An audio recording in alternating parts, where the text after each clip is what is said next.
8 acre क्षेत्र या देवस्थानच्या विविधतेसाठी त्या ठिकाणी दिलेलं होतं. वास्तविक पाहता त्याचा उद्देशच होता त्या ठिकाणी देवाची व्यवस्था राखली जावी, दिवाबत्ती केली जावी, साफसफाई, पूजा अर्चा असेल या सर्व गोष्टींसाठी वास्तविक पाहता बऱ्याचशा महाराष्ट्रामध्ये भारतभर अशी व्यवस्था पूर्वीच्या राजांनी त्या ठिकाणी करून ठेवलेली आहे. आणि असं सर्व काही असताना या ठिकाणी आपल्या देवस्थानचे जे 8 एकर क्षेत्र आहे त्याचं आपण या ठिकाणी आज त्यासाठी जमलेलो आहोत. वास्तविक पाहता ही जमीन देवस्थानच्या ताब्यात परत मिळाला हाच उद्देश आजच्या सर्व पाठीमागे आहे. आजची सभा देवस्थान ट्रस्टचे अध्यक्ष रमेश डॉक्टर कारभारी, त्याप्रमाणे उपाध्यक्ष पंढरपूर वसंतराव भोगळे असतील किंवा ट्रस्टचे संपूर्ण विश्वस्त मंडळ सर्व ज्येष्ठ पत्रकार बंधूंचं देखील मी अभिनेत्यांनी स्वागत करतो. आपला जो आज उद्देश आहे त्या उद्देशाच्या दृष्टीने आपण सर्वजण एकत्र आलोय. या निमित्ताने काळभैरवनाथ मंडळ ट्रस्ट असेल किंवा समस्त ग्रामस्थ सासवड यांच्या वतीने आपला सर्वांचं मनपूर्वक स्वागत करतो. यानंतर ट्रस्टचे अध्यक्ष आजच्या या ग्रामसभेची भूमिका विशेष करतील.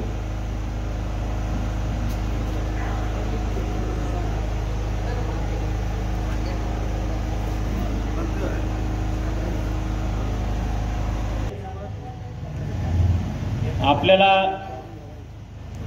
देवस्थानला कुळ कसं लागलं याचा पहिला मुद्दा. तसंच दिवसेंदिवस पारंपरिक पद्धतीने इथून पुढे गावचे पारंपरिक कुस्ती आखाडा, बैलगाड्या शर्यती याची जागा अपुरी पडत आहे. तशीच ही आपली मालकीची जागा आहे, ह्याला कुळ कसं लागलं ह्या संदर्भात पहिलं आपल्याला पाहायचंय. इथून मागे असंच गावकऱ्यां जमत होते, पण गुरुबंधू साथ देतच नव्हते. आता ते साथ देत्यात, त्याचा आपल्याला पाठपुरावा करायचा आहे. एवढे बोलून मी धन्यवाद. आणि गावकऱ्यांना कोणाला म्हणणं मांडायचं असेल ज्याच्या पद्धतीने तसे मांडावे.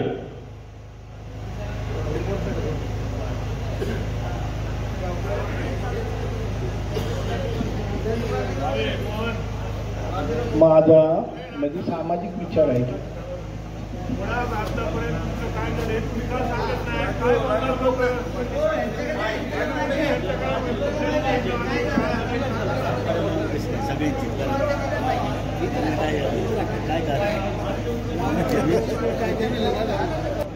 या देवस्थानच्या वतीने मी आभार मानतो. प्रत्येकाच्या मनामध्ये आपल्या भैरवनाथ आणि जोगेश्वरी आणि देवस्थानवर श्रद्धा आहे, म्हणून हे सर्व आपण या ठिकाणी जमलेलो आहोत. या श्रद्धेमुळे सगळ्यांचं कल्याण झालेलं आहे, आपले झाले आणि पुढे होणार आहे. आपण जे या ठिकाणी जमलोय ते आपल्या देवस्थानच्या इनामी जमिनीबाबत जमलोय. पंतांनी विशद केली जमीन कुठून आली काय तरी. मला फक्त एकच सांगायचे, 1965 साली आपल्या देवस्थानचा जमिनीचा निकाल लागलेला आहे. त्यावेळेस आमचे जे प्रतिस्पर्धी होते त्यांनी देवस्थान 32 ग मागण्यासाठी मामलेदाराकडे अर्ज सादर केला होता. आणि त्यावेळेस ग्रामस्थांना सुद्धा मामलेदारांनी त्यामध्ये सामावून घेतलं होतं. बाळासाहेब तपस्वी आणि सीताराम पाटील यांचे त्या ठिकाणी जबाब आहेत. आणि त्या ठिकाणी 1965 साली मामलेदाराने निकाल दिला आहे की सदर देवस्थानला कुळ कायदा लागू होत नाही.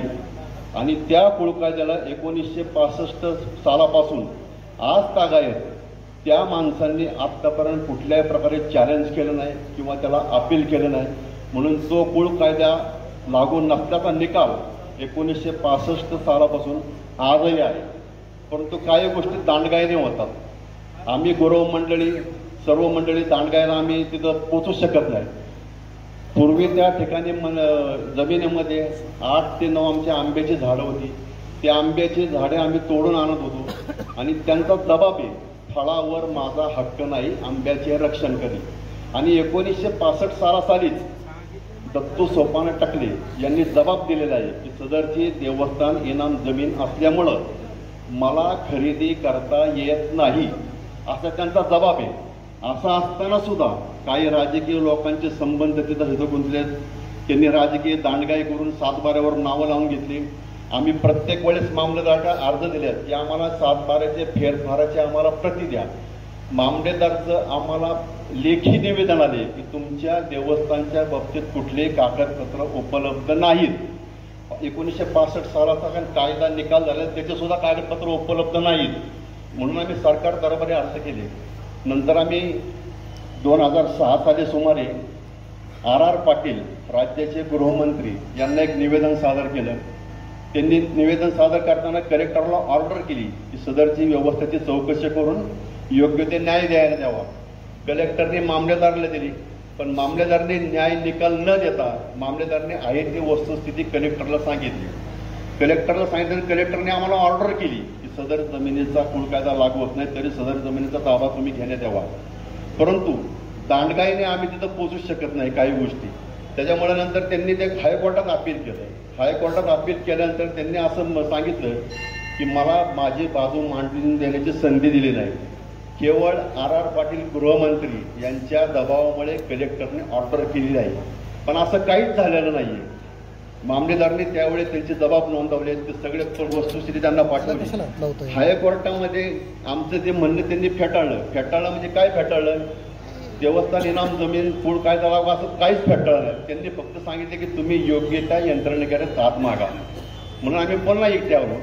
आणि काही वकील विधीज्ञ यांना आम्ही ही गोष्ट समजून सांगितली. त्या विधीज्ञांनी आम्हाला सांगितले की आपल्याला 88B सर्टिफिकेट जर असेल तर आपण या संदर्भात आपलं योग्य नाही आपल्या बाजूने होऊ शकतो. त्या संबंधी आम्ही 88B सर्टिफिकेट प्राप्त करण्यासाठी प्रांताकडे अर्ज दिला. अर्ज दिल्यानंतर ती केस सुमारे 6 ते 7 वर्ष चालली. आम्ही तिथे जात असताना काही विधीज्ञ लोकांनी आम्हाला सांगितले की तुम्ही तिथं पोचू नका, तुम्ही जाऊ नका, सगळं आपल्यासारखं झाले, सगळं व्यवस्थित झाले, तुम्ही अजिबात त्याची काळजी करू नका. आम्ही पण गाळत राहिलो. जाता जाता त्या प्रांताने निकाल आमच्या विरोधात दिला. त्याच्यानंतर आम्ही ते MRTमध्ये अपील केलं. अपील झाल्यानंतर ते MRTच्या साहेबांनी तोच निकाल कायम ठेवला. परंतु त्यांनी असं सांगितलं की तुम्ही हायकोर्टात जाताल, सुप्रीम कोर्टात जाताल, याला 5-50 वर्ष लागू शकतात. आपल्याला देवस्थानाला उत्पन्न तर 1 रुपया सुद्धा मिळत नाही, पण ते उत्पन्न घेऊन तुमच्याशी वाटतात. त्याच्यामुळे तुम्ही काय तिथे जाऊ नका, काहीतरी तडजोड करा. म्हणून त्या प्रांत पाटील साहेब होते, त्या पाटील साहेबांच्या प्रांतांच्या सूचनेनुसार आम्ही तडजोडीला तयार झालो. पाटील साहेब स्वतः म्हणले की त्यांना 2 एकर द्या, देवस्थानला 6 एकर द्या. आम्ही म्हटलं तुमचा निर्णय आम्ही मान्य करतो. पाटील साहेब एवढे म्हणले तुम्ही आता आहे ते मिळते ती घ्या, नंतर तुम्हाला काय भांडायची ते परत भांडा. आम्ही तयार झालो, पण ते लोक तयार होत नव्हती. नंतर आमच्या घरी बैठक झाली, ते स्वतः आले होते. त्यांनी म्हणले आम्हाला 2 मान्य नाही. मग त्यांना म्हणलं आम्ही तुम्ही 3 घ्या, आम्हाला 5 द्या, तरी त्यांना मान्य नव्हतं. मग त्यांना म्हटलं तुम्ही 4 घ्या, आम्हाला 4 घ्या, 50-50 करा, तरी त्यांना मान्य नव्हतं. त्यांचं म्हणणं असं होतं की आम्हाला 2 एकर देवस्थानला आणि त्यांना 6 एकर, म्हणजे आम्हाला तुकडा टाकल्यागत त्यांनी हे केलं. ते आम्ही त्यांची गोष्ट फेटाळली. त्याच्यानंतर आमचाच एक माणूस पाहुणा त्यांनी आमच्याकडे पाठवला. तो म्हटला मी तुम्हाला 60 लाख रुपये त्यांना द्यायला लावतो. 60 लाख दिल्यानंतर कसं शक्य आहे? 1965 सालापासून ते आम्हाला उत्पन्न काहीच देत नाही, 1 रुपया सुद्धा उत्पन्न नाही, काहीच देत नाही, तर तुम्ही तडजोड करा. त्याला सुद्धा आम्ही तयार झालो. त्यांच्यातलंच एक म्हणलं, त्याला कोणी सांगितलं आमची एकी झाली नाही आमच्या भाऊभावांची, त्यामुळे आम्हाला हे प्रस्ताव मान्य नाही. त्याच्यानंतर मग त्यांनी मामलेदाराकडे अर्ज सादर केला की 32 गची इन्क्वायरी होऊन आम्हाला जमीन खरेदी करण्याची परवानगी द्यावी म्हणून. तर त्याला आम्ही चॅलेंज केलं. चॅलेंज केल्यानंतर ही जमीन चॅरिटी कमिशनरला नोंद आहे. देवस्थान इनाम जमीन असल्यामुळं, नोंद असल्यामुळं या जमिनीचा खरेदी विक्री व्यवहार होत नाही, त्याला कुळ कायदा सुद्धा लागूच नाही. ते शासनाचे GR आहेत, सुप्रीम कोर्टाचे GR आहेत. असं असताना सुद्धा आम्हाला न्याय मिळत नाही. त्याचं कारण असं त्यांचं राजकीय व्यवस्था, राजकीय वर्चस्व आत्तापर्यंत आम्हाला ते अडचणीचं ठरले. आज या ठिकाणी संपूर्ण ग्रामस्थ इथं जमा झाले. तुमचा सगळ्यांचा पाठिंबा असल्यामुळं हे होणं शक्य आहे. हे शक्य आहे तुमच्या सगळ्यांच्या पाठिंब्यामुळं. त्यामुळे मी भैरवनाथाला सुद्धा विनंती करतो, कारण भैरवनाथ हे कालभैरव आहे, न्यायाची देवता आहे. ते न्याय करणारच, ग्रामस्थांचा न्याय करणारच. कारण 5मुखी परमेश्वर असतो, ते एकटे आहेत, आपण एवढे सगळे आहेत. त्यामुळे सरकार दरबारीत सुद्धा किंवा न्याय व्यवस्थेत आपण सगळ्यांनी मिळून दाद मागितली तर ते होण्याचं शक्य आहे आणि ते व्हावं. आणि त्या जमिनीचा उपयोग गावासाठी पण होणार आहे, देवस्थानपाठीच होणार आहे. गेले 55 ते 60 वर्ष उत्पन्न न मिळाल्यामुळं आमच्या ग्रामस्थांच्या वतीने आम्हाला जी तुटपुंजी रक्कम दक्षिणा रूपाने मिळते, त्याच्यावरून आमचा मंदिराचा चरितार्थ चालतो। या ठिकाणी त्रिकाल गरम पाण्याने स्नान असतं, झाडलोट असते, दिवाबत्ती असतो, दसऱ्यामध्ये चैत्रेमध्ये दिवाबत्तीचे काम असतात, डिकमाळे पेटवायचे असतात, हे हंट्या लावायच्या असतात, इतर सर्व कामं ग्रामस्थांनी सुद्धा पाहिलेले आहे। पण आम्ही कधी त्यांच्याकडे मागणी केली नाही। लोकांनी फक्त आम्हाला दक्षिणेच्या जीवावर आम्ही हे उदरनिर्वाह आम्ही आता ठेवले।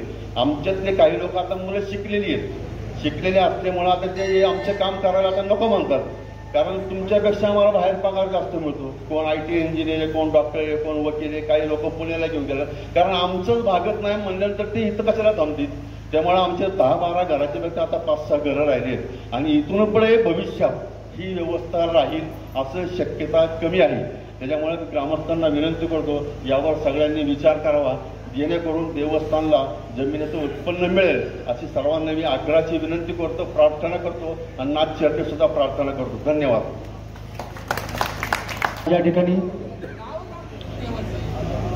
श्री काळभैरवनाथ ट्रस्ट जी ट्रस्ट मालकीची 8 एकर जमीन गेली 60 वर्ष टकले कुटुंब वसत आहे, तर कृपया माझी टकले कुटुंबाला विनंती आहे 18 पकड 12 बोलचाल चॅरिटेबलच्या वतीने की आपण ही जमीन सो खुशीने या ठिकाणी देवस्थानच्या अर्पण करावी। मी थांबतो। जय हिंद, जय महाराष्ट्र, जय काळभैरवनाथ।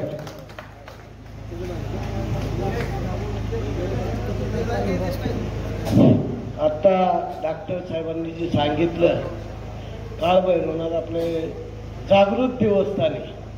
गेलं कुठलं मनातले विचार केले ते आपल्याला गावस्थांना कुठल्याही प्रकारचे श्रद्धा आहे आणि भावना आहे आणि ती गावाची जमीन आहे, ती देवाची जमीन आहे, त्यांनी सो खुशीन द्यावा।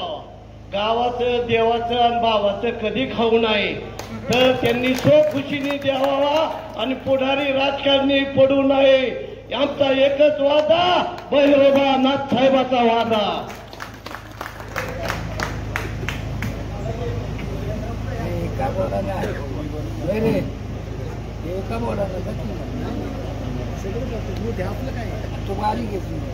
आज श्री भैरवनाथ जोगेश्वरी माता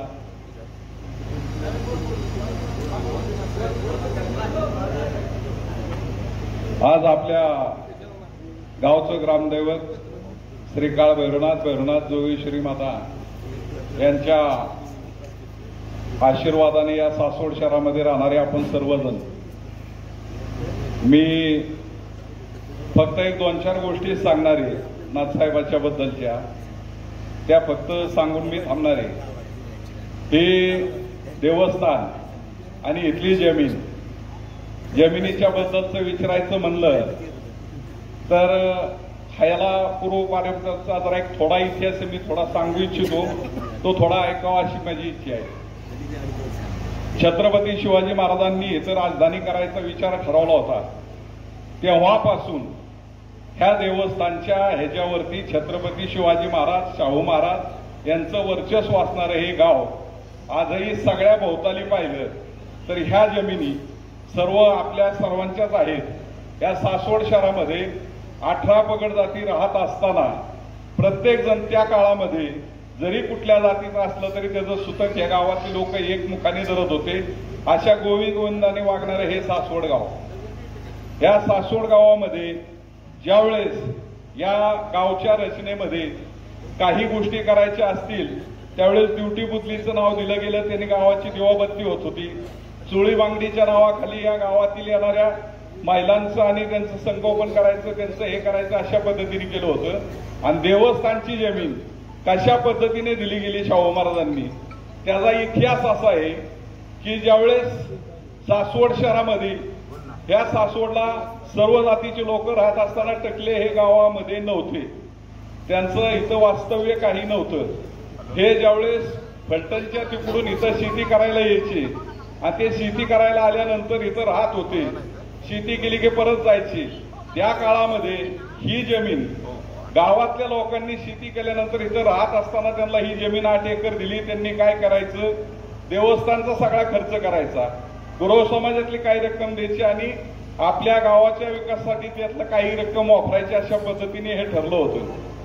हे ठरल्यानंतर मधल्या काळामध्ये ही जमीन वापरत असताना त्यांनी त्या जमिनीचे काही काळ पैसे दिले, नंतर 2 पिढ्यापासून त्यांनी पैसे द्यायचं बंद केलं आणि त्याची वेळ अशी आली की ती जमीन काही काळाने त्यांच्या नावावर जाईल अशी कुळकायद्याने परिस्थिती निर्माण झाली. पण नाथसाहेब स्वतः जागृत असल्यामुळं त्यांनी काय केलं, या जमिनीची ऑर्डर मला 2004 साली ताब्याची ऑर्डर आणली. आपण ताब्याची ऑर्डर आणल्यानंतर ते माझ्या घरी आले. त्यांना चिंतामणी जोशींना सांगितलं की ही ऑर्डर लगेचच्या लगेच करायची, हे देवस्थानची जमीन आहे. आणि ती ताब्याची ऑर्डर झाल्यानंतर माझ्या घरी आले, माझ्या घरी बसले, 2 तास चर्चा केली. त्यांना मी एक सांगितलं, तुमचं उतावरल्यावरलं नाव काढायचं आणि जमीन ही देवस्थानच्या नावावर राहील आणि हे सगळ्या गावकऱ्यांच्या विचाराने तुम्ही देवस्थानला आणि गुरव समाजाला काय देऊन ही जमीन मोकळी करायची अशा पद्धतीचं बोललो. ते म्हणले हे असं होणार नाही, हे चुकीचं आहे. अशा प्रकारचं बरंच बोलल्यानंतर ती ऑर्डर झाली. ऑर्डरच्या नंतर ते हायकोर्टापर्यंत गेले. सगळं काय झालं, परत 8-9 वर्ष ते थांबलं गेलं. आता मधल्या काळामध्ये राजू असं सगळेजण मला म्हणले की तो जो कमिशनर आहे, कमिशनर कुठल्याच कागदपत्रापैकी ऐकून घ्यायना. आम्ही बोलायला लागलो तो फाईल उचकुटून द्यायना, फाईलच्या बद्दल विषय घ्यायचे झाले तर बोलून द्यायना. त्यामध्ये तालुक्यातल्या 2 व्यक्तींनी मदत केली. त्या व्यक्तींनी मदत केल्यानंतर त्या आयुक्तांनी ह्यांना त्रास दिला. हे आले म्हणले की महेशराव असा असा प्रकार घडतोय अजून, म्हणले यामध्ये काही होत नाही, त्यांची ताकद एवढी प्रबळ आहे, त्यांच्या कुठल्याही गोष्टीला काय होणार नाही. आयुक्ताकडून ती केस ज्यांनी त्यात मदत केली ते ह्या देवस्थानच्या देवळामध्ये आले. नाथसाहेबांनी त्यांना बोलून घेतलं. बोलून घेतल्यानंतर अंगावर काटा येईल अशा पद्धतीची गोष्ट घडली. ज्यांनी मदत केली आणि जो जमीन करतो तो त्या नाथसाहेबांच्या पुढे उभा होता. त्यावेळेस आपल्या गुरव समाजाच्या लोकांनी आरती केली आणि त्यावेळेस सांगितलं की यांच्या मंडळी इथं उभे राहतात, आज त्यांना मदत करायची अशा पद्धतीची त्यांनी बोलणं केलं. तर ते म्हणले काय मदत करणार, खाणारा चोर इथे आणि मदत करणारा बी चोर इथे. तेवढ्या ह्याच्यात ते उड्या मारून दोघंही पळून गेले. ही घटना स्वतः नाथसाहेबांनी केली. त्यानंतरचा आत्ताचा प्रकार असा झाला की आपण आज सगळे गावकरी एक झालेत. यामध्ये मी कारभारींना बी एक मनापासून आणि ट्रस्टीला मनापासून आभार मानतो आणि धन्यवाद देतो. कारण यामध्ये उघडं होऊन कोण पडणारं नसतं. ते उघडं होऊन पडण्याचे काम हे ट्रस्टी आणि कारभारी आपण सर्वांनी केलं. त्याबद्दल मला एक मनापासून कौतुक वाटतंय. परवा दिवशीची तारीख ही आपली शेवटची होती. ह्या तारखेला त्यांनी सकाळी 11 वाजल्यापासून संध्याकाळी 6 वाजेपर्यंत सगळ्या गावकऱ्यांना नेला, त्यांना वेठीच धरलं. पण गावकरी ज्यावेळेस उठून तहसीलदाराच्या म्हणजे त्यांनी आपल्या हक्कासाठी ज्यावेळेस उठाव केला त्यावेळेस तहसीलदाराला कळालं की हे कुठेतरी अवघड परिस्थितीचं आहे. त्यामुळं आपण ज्या नाथसाहेबाच्या भूमीमध्ये राहतो त्या नाथसाहेबाच्या भूमीमध्ये ही जमीन काढायसाठी आपण सगळ्यांनी एकमुखाने जर वजरवट केली तर त्यांना ही जमीन दिलेली आहे ती काय आपल्याला खायला दिली होती. आणि ती बी कशासाठी दिली की तुम्ही ज्यावेळेस आला त्यावेळेस तुम्हाला अन्न पाणी नव्हतं. आज सासवडमध्ये आम्ही स्थानिक लोक कमकुवत झालोय. तुम्हाला 6 गुंठे तिथं झालं, राहतं घर झालं, देवानी नगरसेवक केलं, बायको नगरसेवक केली, मुलगा केला, उपनगराध्यक्ष झालं, मार्केट कमिटीला सभापती झालं, राजवैभवी तुम्हाला नेतृत्व दिलं, तरी त्या देवस्थानला तुम्ही अशा पद्धतीने वागवताय.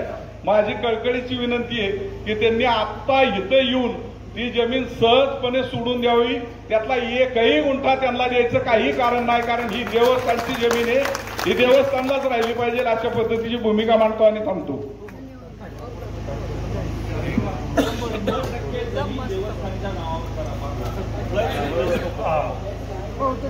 हॅलो, सर्व भक्तगण, भैरवनाथा प्रेम करणारे भैरवनाथ ट्रस्ट यांचे प्रथमतः मी अभिनंदन करतो. हॅलो, ऐका डॉक्टर, बरं का डॉक्टर, मी त्यावेळेला लग्नाच्या अगोदर ऊस खांदीत होतो. त्यावेळेला दत्तोबा टकले आमच्या मागं उभा राहत होता. ते मला स्वतः म्हणायचे हे भैरवाचे जमेले अजिबात लबाडी करायचे नाही, चांगले खांदायचे, चांगले करायचे. आम्ही चांगलं व्यवस्थित त्यांच्या तोंडातले शब्द येते.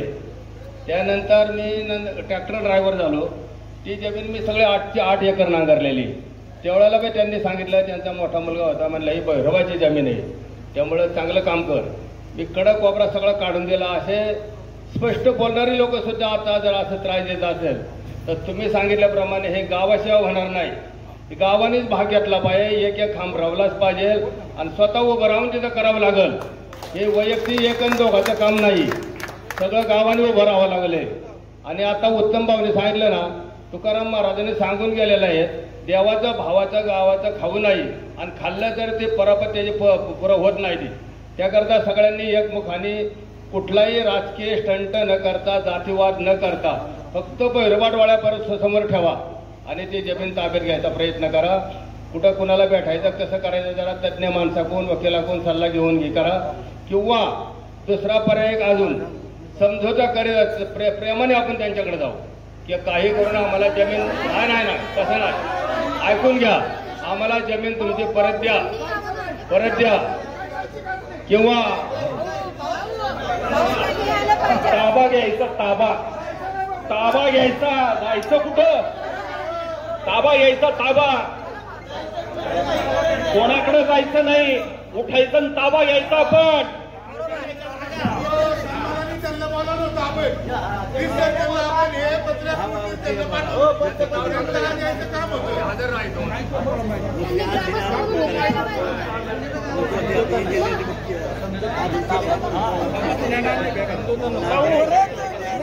आपण पैरोबाचं काम करतोय. आपली पैरोबाची जमीन 60 वर्ष खाल्लेली, त्यांनी पहिला मागचा हिशोब द्यावा आणि मग तिकडे आपण जायचं. पहिलं खाल्लेले हिशोब दे. आपण वर्गणी फाडतो, 10,000 रुपये लोकांच्या आपण बांधून घेतो. कशाकरता घेतो? देवासाठी घेतो ना. 60 वर्षाचा त्यांनी पहिला हिशोब द्या. तर आपण त्यांच्याकडे जायचं का मिटिंगला? देवाची जमीन खाऊन त्यांच्याकडे जायचं, अजून त्यांचं महत्व वाढवायचं. आपण भाऊ, आपण एवढी गावकरी माणसं आहेत, आपली 2 माणसं असली तरी आपण सगळ्याला बारी पडणारी आहे. आणि देवाचं जमीन खात्यात नाही, ऐका काय लेटर देऊन बोलावलं होतं. भाऊ, आपण इतकी शांत बसलोय ना भाऊ. आम्ही काय खेडेगावात फिरतो भाऊ, चौकात बसतो, लोक 50-50 लाख रुपये गोळा करतात. देवाची जमीनची खात्यात आपण त्यांच्या जायचं, त्यांचं महत्व वाढवायचं. आमचा परवा हिशोब झालेला, पहिला आमचा खर्च 60 वर्षाचा द्या तुम्ही. जुना खर्च 50-60 लाख रुपये गुरुवांना मिळतात. गुरुवांची बायका पोरांनी जाडी लोट एवढी सेवा करतात. आपण येतो, पाया पडतो, डॉक्टर साहेब 1 रुपये त्यात टाकत नाही. त्या कुटुंबाने कुठे जायचं? अहो, आपलं सरदार गोदावरी जगतापांचं गाव आहे भाऊ. अंगाव काटा येतो आपल्याला. या बहिणी पाहिले की कोण म्हणतं ना आम्हाला हे नाही ते नाही, आमच्यावर अन्याय होतो. आपण कोणाच्या अन्याय झाल्यावर गाडी घ्यायची? आपल्या प्रॉपर्टी करता आपण दिल्लीला जातो. ह्यांच्याकरता कोण लढणार? डॉक्टरांनी सांगितले ना, अर्ज मोजणीचा अर्ज द्यायचा, मोजायला जायचं, हे काम योग्य. हे आपल्याला शोधणारं काम. मीटिंग लावायचे नाही, काय नाही. तर आपण हे काम करायचं. पहिला मागचा हिशोब घ्यायचा 60 वर्षाचा. रुपया वर्गणी फाडतो आपण. लोकांची पावती पुस्तक झाली की तुमची लेट आली म्हणतात. तोंड बघून सगळीकडे कामात चालले. तर नुसते आपण बॅनरला फोटो लावायचे, ट्रस्ट कशा करता जायचं? पहिली ही मेन कामं झाली पाहिजेत आणि मग पुढे जायचं आपण. तसे कामाला नुसती लोक लावणी जाऊ करा येणारी डॉक्टर लय मंडळी आहेत. खरं काम करणारी देवाला थोडी लोक. आणि इथं भांडायला जायचं ना, तुम्ही शब्द बोललाय, प्रत्येकाने एक खांब लावायचा. तुमच्या जमिनीवर कुणी ताबा घ्यायला असत आपण दिल्लीला जातो. आता ह्यांच्याकरता कुणी जायचं? बरं, कुटुंब दुबळी झाली म्हणजे ह्याची व्यवस्था सोडून द्यायची का आपण? ते जमणार नाही ना आपल्याला. नाथ साहेबाच्या कृपेने भाऊ, तुम्ही आमच्यापेक्षा मोठी माणसं आहे, तुम्ही पुढे चला, आम्ही आहे ना हे काम करायला. तुम्ही काही काळजी करू नका. आपण मोजणीचा अर्ज देऊन ताबा घ्यायला जाऊ. तर निवेदनाने सगळं राहू द्या. सगळ्यांनी यायचं. गावापेक्षा कोण मोठं नाही. नाथ साहेबाचा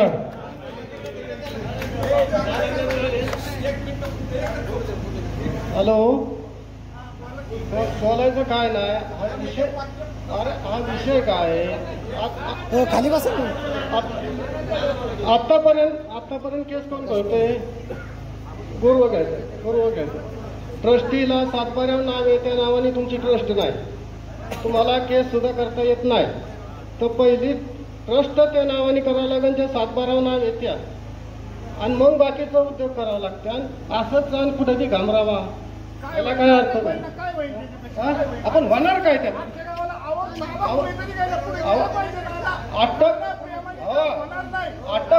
अटक होऊ नाही.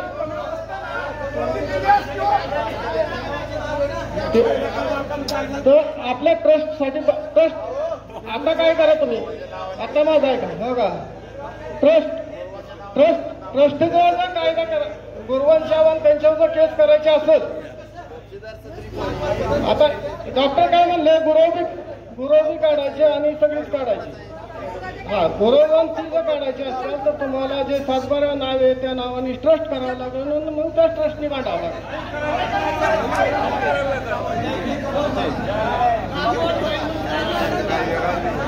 नाही आपण जी बोलतो ना, नाना एक मिनिट ऐका. नाना देवाची जमीन आहे, त्यांनी द्यायची असती ना पैर.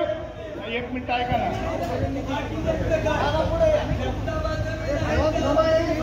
आपल्याला देवाची जमीन आहे, आपण ऐका, या कायदा हे झाकून ठेवा. 60 वर्ष त्यांनी रुपये नाही दिला. ऐका ना, ऐका ना, जी काही आम्ही म्हणतो नाही भांडायचं, आपण भांडायचं. 2 मिनिटं राहिला. त्यांच्या बरोबर आहे, हिशोब टाका. त्यांना 60 वर्षाचा गुरुवांचे किती पैसे हो सुजाताताई, आपण काही इथं वाद करायला नाही. 2 मिनिटं राहिला, थांबा. आज आपण इथं जमलोय, आज आपल्याला एक कळीचा मुद्दा दिसला की बाबा की आपल्या गावावरचा प्रश्न की नाथसाहेबांचं मंदिर प्रथमतः हे गावाचे कोतवाल, ही नाथसाहेबांची पांढरी, आणि याच्यामध्ये आपल्याला विषय कळला की बाबा आपली जमीन नाथसाहेबांची जी ड्युटी बुदलीसाठी दिली गेलेली ती आपल्या ताब्यात नाही. ह्या गावाच्या प्रश्नांचा फरक हा आपल्याला पडतो ग्रामस्थांना, इतरांना कुणाला फरक पडणार नाही. तर मला सांगायचं एवढंच की स्वतः कब्जेदार सदरी भैरवनाथ देवाचं नाव असताना जर आपल्याला आपल्या देवाच्या बांधावर उभं राहून सांगता येत नसेल की हे क्षेत्र माझ्या देवाचे, तर आपण कुठेही पौरुषत्व गाजवू शकत नाही. माझं एकच म्हणणं आहे, आपण ग्रामस्थांनी ठोक भूमिका घ्यावी. इतर अधिकारातली नावं कमी करून आपण ताब्याला जावं तिथं. हा, ताबा हा एकच आपला मुद्दा असू शकतो. इतर हे देवाचं आहे, बरोबर ना? हे कुणाला मागायला जाणार? आपण जे देवाचं आहे ते देवाचंच आहे ना, कुणाला कशाला मागायला जायचं कारण आहे. आणि माझं एकच म्हणणं आहे, अशा अनेक समस्या आपल्या गावापुढे वाढून ठेवलेल्या आहेत, ज्या अंगणात खेळतायत आणि उमऱ्यात यायला वेळ लागणार नाही. आज माझा मुलगा आहे, अजून इतरांची मुलं असतील, पण गावापुढे असंख्य प्रश्न इथं उपस्थित आहेत. यासाठी ज्येष्ठांची गरज आहे आणि ज्येष्ठांनी याच्यामध्ये न्यायिक भूमिका घ्यावी. ज्येष्ठांनी दिल्यासारखं वाटलं पाहिजे आणि लहानांना घेतल्यासारखं वाटलं पाहिजे, एवढीच अपेक्षा मी नाथसाहेबांच्या चरणी व्यक्त करतो. आणि मी माझे 2 शब्द थांबवतो. नाथसाहेबांचं सांग. मी एक सांगतो, असं कुणाचं एकामेरीच्या रागाने आणि असं कुणाला बोलू नका, अंगावर जाऊ नका. आपल्याला ते हे गाठायचे शिस्तीत आपलं. सगळ्यात साधा आणि एक सोपं सांगतो, आपण सगळेजण यांची लेकरं आहेत, त्यांना माहिती आहे. ह्या दत्तोबा टकलेंना एक भाऊ होता, बाळा टकले. त्याला ज्यावेळेस आपली ही कुळकायद्यात जमीन जायची होती, कायद्याचा विषय नाही घेत, पण एक सांगतो मुद्दा, त्यावेळेस तो बाळा टकले 40 साली ज्यावेळेस सरकारने कायदा आणला त्यावेळेस हा बाळा टकले यांनी त्याला परागंदा केलेला आहे. त्यामुळं तिथं बाळा टकले हा 40च्या अगोदर होता.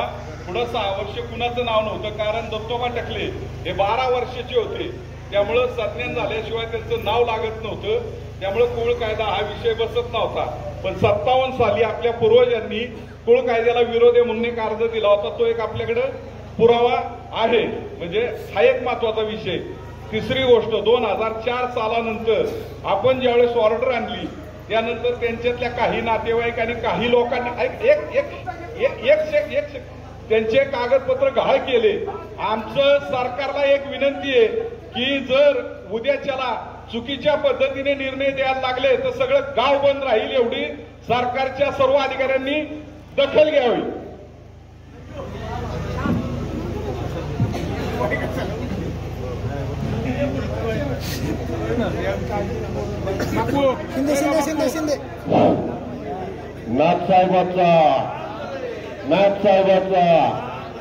नाथसाहेबाचा सर्व ग्रामस्थांना मी संजय टिळेकर, कैलासवासी आदरणीय सासवड नगरपालिकेचे पहिले नगराध्यक्ष दगडोबा सोपानराव उर्फ मामा टिळेकरांचा नातू आहे. त्यांच्या काळापासून आम्ही लहान असतापासून ऐकत आलेलं आहे. भैरवनाथाची आपली जी जमीन आहे, जी आपल्या सर्व गुरवबांधव करता त्यांच्या म्हणजे जिला आपण सर्वजण गुरवकी म्हणतो, अशा पद्धतीची जमीन ते पहिल्यापासून देवस्थानच्या नावावर होती. त्याच्यानंतरचा विषय ते काही आपल्याच समाजातील काही लोकांना गौरव समाजाला वहिवाट करता येईना म्हणून ते त्यांना करण्यासाठी दिली, जे आपण अर्धन पद्धतीने देतो किंवा खंडाने देतो त्या पद्धतीने. थोड्या सुरुवातीच्या वर्षामध्ये त्यांना काय पोती 2 पोती दाणे दाखले काय ते लोक देत असतील हे मला काही माहित नाही. परंतु जो व्यक्ती एकतर त्यांनी गावाचं खाऊ नये, भावाचं खाऊ नये आणि देवाचं तर त्याहून खाऊ नये असं आपले सगळे वाडवलील साधू संत म्हणून गेलेले. म्हणून संपूर्ण ग्रामस्थांना माझी कळकळीची विनंती आहे की आपल्या नाथसाहेबांचा आता आपल्या सर्वांना आशीर्वाद आणि आदेश आलाय आणि त्याचा सर्वांनी कुणाच्याही मगरुरीला कशाला न जुमानता आपण सर्वांनी त्या जमिनीचा कोर्ट असू द्या, कायदा असू द्या, पण गावापुढे कुणाचं काही चालणार नाही. आपण सर्वांनी त्या जमिनीत पाय ठेवून त्याचा ताबा सर्वांगीण घ्यावा. कायद्याचं जर काय आपल्याला उद्या उभं करायची वेळ आली तर सर्वांनी त्याला ताकदीने उभं राहावं हीच माझी नम्र विनंती.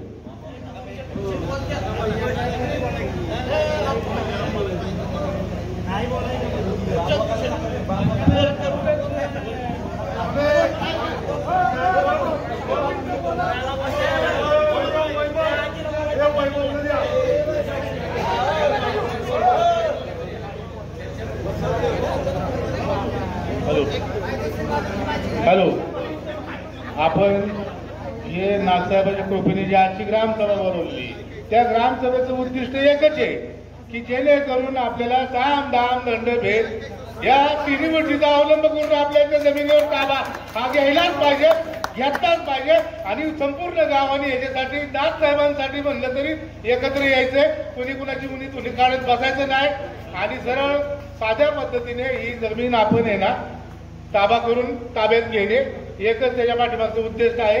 आणि आता ती वेळ आलेली आहे. 100 वर्ष गाव झोपलं होतं, 100 वर्ष गाव झोपलं होतं, पण आता सर्वांना संधी आली आहे. नाथसाहेबांच्या आशीर्वादांनी तुम्हाला आदेशच आलाय तर सगळ्यांनी मिळून आता याला सहकार्य करायचं.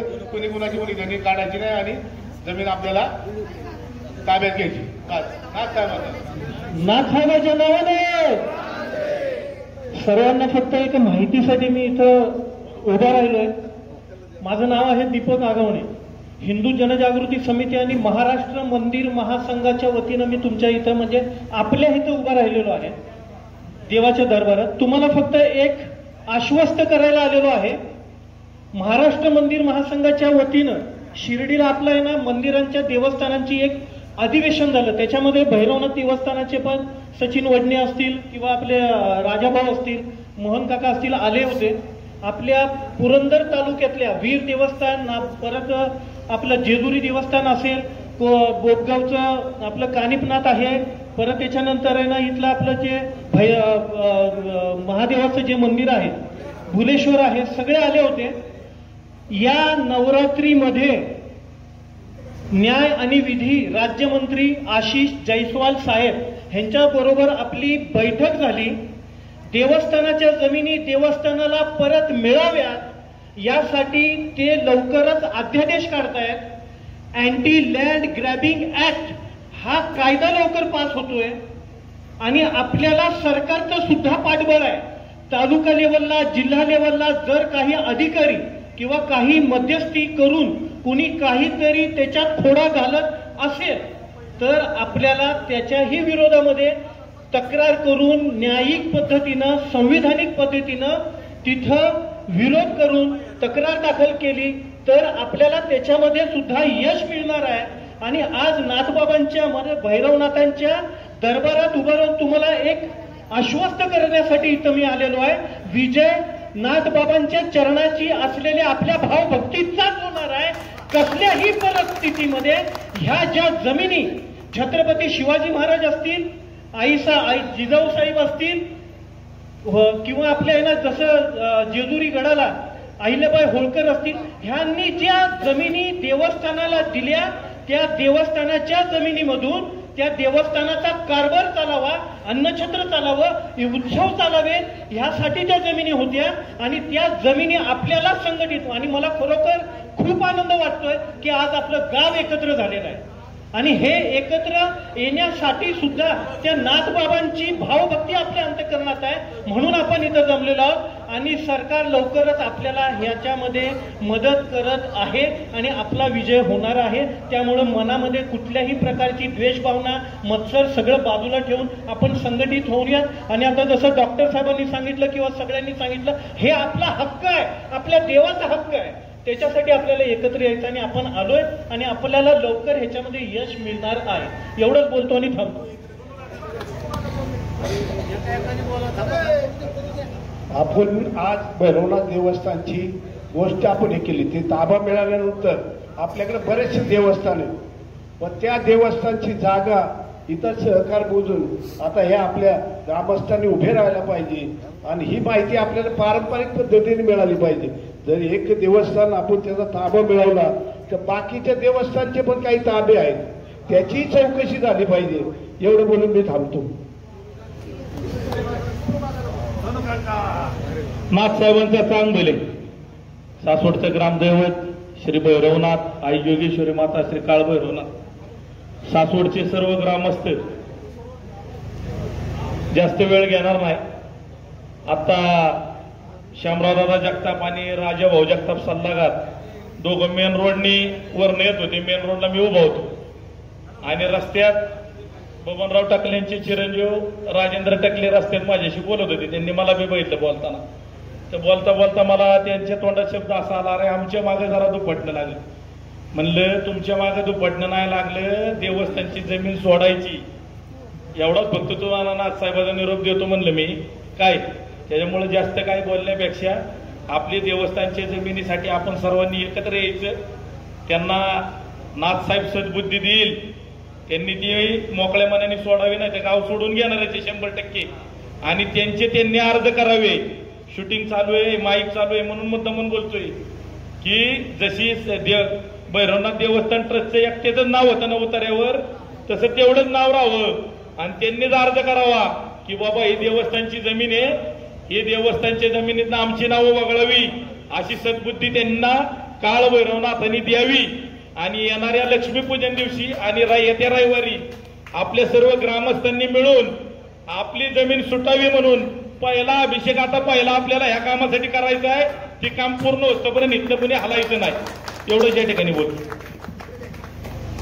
श्री काळ भैरवनाथ यांचे चरणी नमस्कार करून मी ठिकाणी थोडासा खुलासा करू इच्छितो की आमच्या गोरव समाजाविषयी ग्रामस्थांनी कधी संशय घेऊ नको. संशय घेण्याचं कारण नाही. 2003 सालापासून मी भैरवगड कुटुंबाचा जो ट्रस्ट आहे त्याचा अध्यक्ष आहे. 2012 पासून मी जवळजवळ आज 12 वर्ष या कोर्टात हेलपाटे मारतो. त्यामुळं आपल्या देवाच्या जमिनीचं रक्षण व्हावं यासाठीच आम्ही हेलपाटे मारतो. त्यामुळे आमच्याविषयी शंका घेण्याचं काही कारण नाहीये. उलट आम्ही काळ भैरवनाथ ट्रस्टला जेव्हा अर्ज दिला की आता हा लढा आम्हाला रेटवत नाहीये, हा लढा तुम्ही तुमच्या हातात घ्या असं आम्ही ग्रामस्थांना सांगितलेलं आहे. त्यामुळे आमच्याविषयी संशय घ्यायचं काही कारण नाहीये. हाच खुलासा मला करायचा आहे.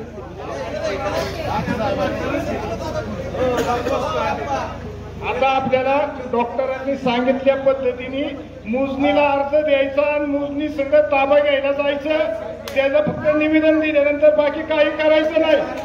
हा उद्या तारखेला मोजणीला अर्ज देऊ, उद्याची तारीख उघडली की मोजणी सगळं ताबा घ्यायला जायचं गावाने. आणि उद्या तारीख आहे आपली 17 तारखेला, सगळ्यांनी तारखेला यायचं आणि निवेदन द्यायला तहसीलदार कचेरीत जायचे. सगळ्यांनी निवेदन द्यायला यायचं तहसीलदार कचेरीत.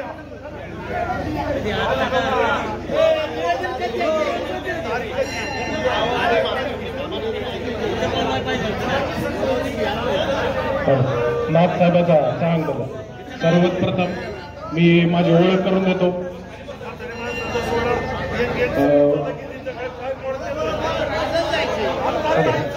सर्वप्रथम माझी मी ओळख करून देतो. माधवराव विष्णू जगताप यांचा परतोड. माधवराव विष्णू जगताप यांचा परतोड. नारायण माधवराव जगताप गणपत माधवराव जगताप यांचा नातू व दीपक नारायण जगताप यांचा मुलगा नाहेगाव.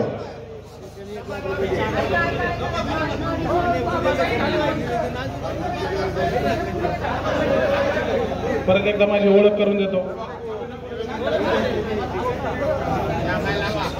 माधवराव विष्णू जगताप गाव नाव्ही यांचा परतूर व नारायण माधवराव जगताप व गणपत माधवराव जगताप यांचा नातू आणि दीपक नारायण जगताप यांचा मुलगा गाव नाव्ही बोंगवली. जर आता डॉक्टर म्हटले आपल्याला ताबा घ्यायचा तर सुरुवात आमच्या नावेकरांकडं पहिला पोल आमचा. सुरुवात आम्ही करतो, आम्ही पहिला पोल आमचा राहतो. जर काय आलं तर येऊ द्या, आम्हाला काहीच अडचण. एवढंच बोलून मी थांबतो. धन्यवाद.